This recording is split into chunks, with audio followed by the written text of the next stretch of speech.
In a weekend of a lot of, I guess, shock and awe, controversy, etc., crazy headlines, crazy circumstances, I might as well make this video right now. Kenichi Ogawa defeats Tevin Farmer to become the IBF Super Featherweight champion, new IBF champion. This is the title that was left vacant when one Gervonta Tank Davis was unable to make weight against Francisco Fonseca back on the Floyd Mayweather versus Conor McGregor undercard. He missed weight. But Fonseca wound up losing the fight, so he was unavailable to be able to win that title. Of course, the title becomes vacant, so it winds up falling into the hands of the top two rated fighters, those being Ogawa and Tevin Farmer. I didn't watch this fight live. I was watching the Lomachenko-Rigondeaux fight as this fight was taking place. So I wasn't actually able to see it live until the sixth round on. And even then, I wasn't quite paying too much attention to it. I wasn't able to watch this fight until after I already knew the result, and I was already kind of aware of the general kind of controversy surrounding it. People saying that that Tevin Farmer got robbed. It was kind of odd to me, though, because of the fact that from what I had seen from the sixth round going on, I thought that Ogawa was actually giving Farmer a really good fight. And matter of fact, I thought he was winning more of those rounds than losing them.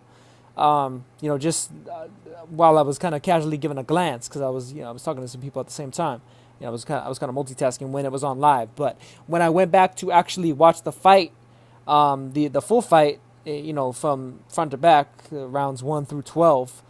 I scored it for Kenichi Ogawa. I thought he won the fight. I thought he edged it. I didn't think it was like some clear, like conclusive victory necessarily. I thought he edged it. I thought Farmer did really well early. He kind of was generally controlling everything through the first 6 rounds. I edged Ogawa the second round. Farmer, like, honestly, the first round was actually really close. Neither of them really did too much. They were both missing a lot.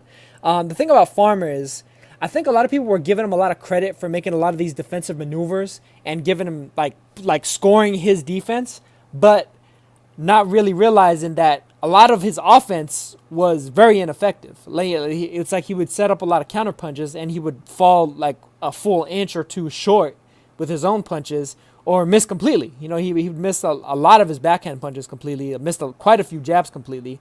Honestly, between what I saw, I'm completely ignoring CompuBox. I don't really pay too much attention to punch stats because by and large, they're very hit or miss. No pun intended. It's really sometimes they're completely inaccurate, and other times, they'll tell at least a certain degree of truth with regard to the story of the fight, or at the very least, in terms of output, in terms of punches thrown, but not necessarily punches landed, in my opinion. But Farmer generally was doing pretty good, pretty good defensive work early on, good body work as well. As it got to like the fourth and the fifth, he was actually landing some good body work. I thought the fifth round was Farmer's best round, but from the sixth round on, incidentally, funny enough, it just kind of coincides with the rounds where I started actually watching it live when it was actually happening. I thought Ogawa pretty much started to take over. It looked like Farmer was starting to slow down. Ogawa's kind of consistent body work, I thought, was starting to take its toll on Farmer. Farmer wasn't moving as quick and wasn't able to evade with as much flair as he had been earlier on, where he was really making Ogawa miss punches clearly. This time, it was a lot more so he was kind of partially blocking the punches, but Ogawa was still making connections to him, whether it was to his body, to his head, to his face, shooting the jab or the right hand straight up the middle, right through the guard.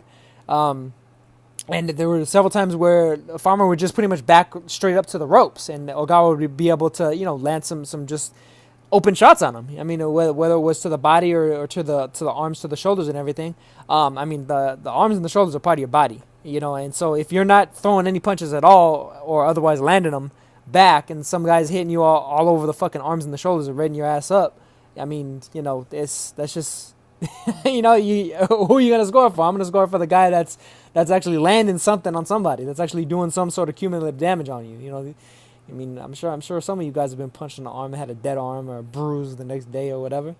But I mean, Ogawa was just doing consistent work, consistent body work, and Farmer just gassed out. The last 4 rounds, especially the championship rounds, as they're often called, he really gassed out, and really those are the ones that Ogawa actually landed. I mean, won the most clearly to me.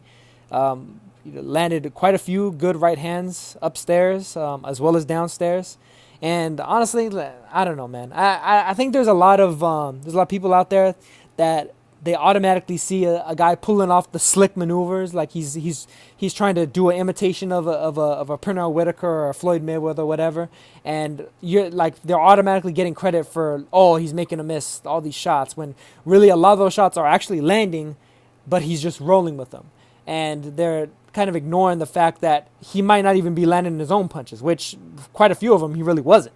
And the primary kind of flashy shots that Farmer was able to land in the fight really came in the early rounds. When it came to the later rounds, it was pretty much all Ogawa. Ogawa was the only one really working, the only one really landing. Farmer was the one consistently initiating the clinches.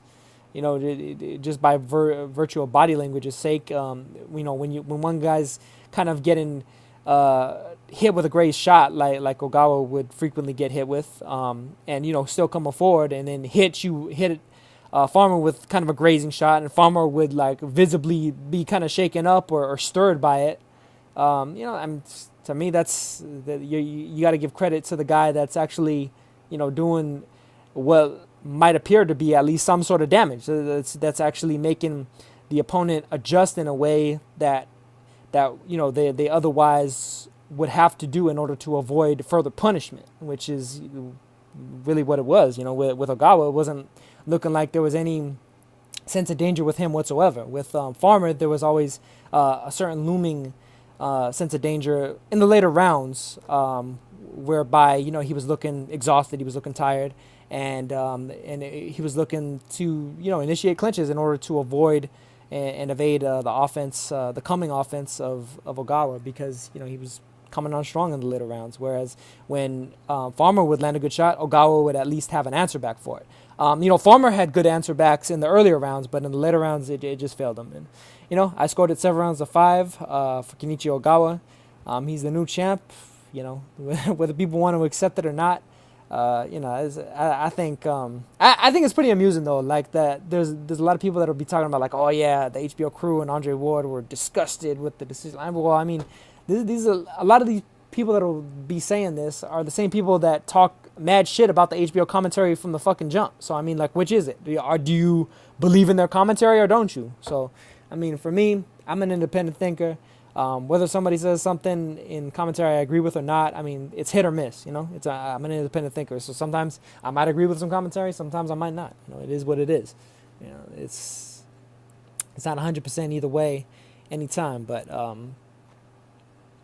Kenichi Ogawa, he won this fight, man. Tevin Farmer, he just left too much on the table and he gassed out. You got to finish the job, man. You got to finish the job. If you're styling on the guy early, you got to be styling on him for enough rounds to win the rounds in order to win the damn fight. And he didn't. He gassed out badly.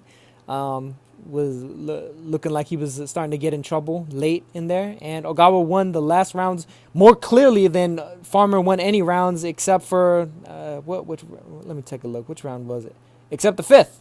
The 11th and the 10th through the 12th were Ogawa rounds, every bit as much and more so than any other round that Farmer won, except for the 5th. The 5th was the one round that equaled up to the 11th and the 12th for Ogawa, if that means anything to anybody. But yeah, man, Farmer he just left too much in the. He just left. I didn't even want to see he left too much in the tank because shit, he looked tired as hell late in that fight. But needs to get his conditioning up, man. You gotta fight for the full 12 sometimes, and Ogawa wasn't going in there to lay down, just because he's from a foreign land and you might not have ever seen his fights before, and Farmers he has a bunch of shit talk and talking about like, oh, like Gervonta Davis don't want no parts of me. Like, hey, you gotta back it up in the ring.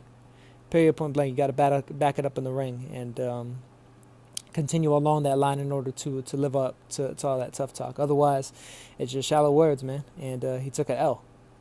That's all there is to it. Good win for Ogawa. Not sure if he'll necessarily like reign for very long at super featherweight. Him and Machado, I would rank below Berchelt and Lomachenko, for instance, as the titleists at 130 in terms of the hierarchy. Him versus Machado, maybe they'll be able to make that fight. I think that'd be a pretty interesting fight. I'd probably favor Machado because that power is definitely something to be reckoned with. Even as Corrales was kind of tagging him, Machado kind of worked through the kinks and everything. And even though he was the greener fighter in that fight, he was the guy that wasn't as experienced as Corrales. He managed to kind of work through it, work his way into it, and eventually knock out Corrales while being down on the cards. So that's a solid performance that he had. And I think that power would ultimately not so much be the equalizer, but be like the addition on top of the equalizer that would kind of put him above Ogawa. Who Ogawa I think is kind of a solid fighter, solid pressure fighter, good kind of volume, good stamina, reasonably good punch resistance. He looks like a strong guy. He looks like a strong guy. That I think would give a lot of super featherweights a lot of trouble simply by virtue of he's well trained, he's well conditioned, he's coming to fight, and you really got to be one of those guys that has something extra. You have to have some of that special pop, some of that special snap, some of that special speed to be able to either outpace or put this guy on notice. And I think Machado may have that. So incidentally, maybe Ogawa might be the weak link at 130 now. But hey, it remains to be seen. This might not be a fluke, but this might just be his style, and he tired Farmer out. Maybe he'll tire some of these other guys out too. That remains to be seen though. But good win for him. Back to the drawing board for Farmer. I don't think he embarrassed himself by any means. I thought it was a close fight, 7 rounds to 5. He just came up a little bit short. If his condition would have been a little bit more on point, and he could have lasted a couple rounds longer, he would have had enough in the bank that it wouldn't have mattered in the late rounds that he started to get tagged. But that's all there is to it, man. So catch you guys on the next one. Peace.